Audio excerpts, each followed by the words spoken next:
Hi, good morning. Today is July 1st. Welcome back to my channel.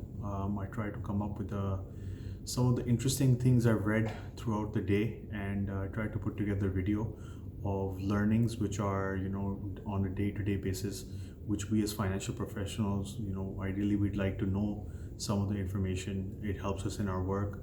It helps us invest personally, and etc. and etc. So the interesting story I have today is about Saudi Arabia. Mohammed Al Jadaan, the finance minister of Saudi Arabia, he has said to the Financial Times that the Saudi government central bank has transferred 40 billion US dollars into the Public Investment Fund of Saudi Arabia. Now, the Public Investment Fund of Saudi Arabia, as you know, is a sovereign wealth fund of Saudi Arabia. It's roughly $350 billion in size, and it has the stated goal of becoming the largest sovereign wealth fund in the world. Okay, so now Mohammed Al Jadaan has said that they have transferred $40 billion from the central bank in an exceptional manner in the month of March. Okay, and he said that basically in the first 3 months of this year, they as in Public Investment Fund have made $8 billion of investments. The names that they have said are European and US blue chip companies, including British Petroleum, Royal Dutch Shell, Total, Boeing, Disney Corp, Citigroup, Facebook. And they've also purchased the Newcastle United Club for £300 million. Now, this is very interesting because on one side, Saudi Arabia is making these opportunistic pandemic-driven investments in outside the country, but domestically they are also undertaking austerity measures. So, for example, the VAT rate has increased to 15% from 5%. That's a triple-fold increase. They have cut back on projects in the kingdom. They have cut back on the salaries and allowances to civil servants, which is a large part of the Saudi government expenditure.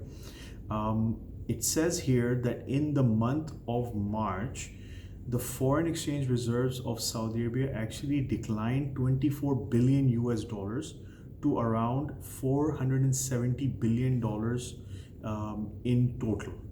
Now, the reason why this is important is because the Saudi riyal is pegged to the US dollar at 3.75 roughly per dollar. So what they're saying is, what economists are predicting is that Riyadh has to keep around 300 billion US dollars of reserve on hand to maintain the riyal peg. And Mohammed Al Jadaan has clearly said that we have done a lot of stress testing right now, and the authorities believe that the foreign reserves is quite high and it's enough to maintain that peg, and that's very important. So people are watching that although there has been a substantial decline in the first quarter of the reserves of Saudi Arabia, but do they have enough money to maintain their reserves? So for now, Mohammed Al Jadaan is saying that despite the stress testing they've done, that they do have enough money. Now, I guess the last part of the article, it talks about it.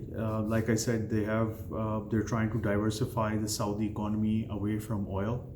They want to wean the economy of oil by 2030. The government has this vision of 2030, getting the mega and giga projects to sort of wean the Saudi economy of oil entirely, almost entirely.